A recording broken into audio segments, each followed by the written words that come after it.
kuma lokaci ne zai zo na gobe a yamma. Insha Allah zan kasance idan na saka rana zan faɗa mata. Magana ka tana kan hanya. Gaskiya na ji daɗi na samu abokin hira. Wallahi madan tana da lafiya kalam. Ba abin da muka samu a ciki. Kaga bai kamata mu zura mai sai ido ba. Sannan kuma duka laifin nan kuma yayi sanari. Ka shigo ma mun bata nan. Wani zan tafi gida saboda da Allah kai.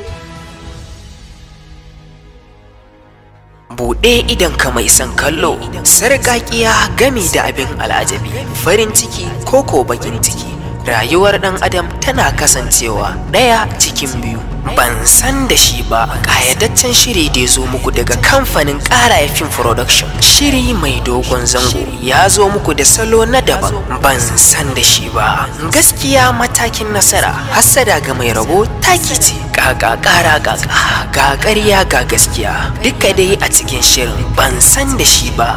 Yarda da aminci, gaskiya da riƙon amana, zizi da kai, hassada, soyayya, kyawawan ɗabi'u, shaidar duniya kuwa an ce ita ce ta lahira. Yaya abin yake ne? Domin warware zare da abawa mu kalli shirin ban san da shi ba. Labari game da tsarawa Aliyu Musa Malumfashi, ɗaukar nauyi Mahmud Idris, mataimakin mai ɗaukar nauyi Aminullah, ci gaban shiri Umar Faruk, zirga-zirga Ishaq Suleiman Ishaq, sutura tare da haske Mustapha Musti Fresh, ɗaukar hoto Muhammad Bibi, walwala Hamisu Garaye, edito zangon waka.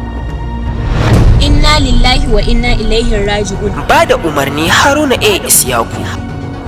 Ban san da shi ba.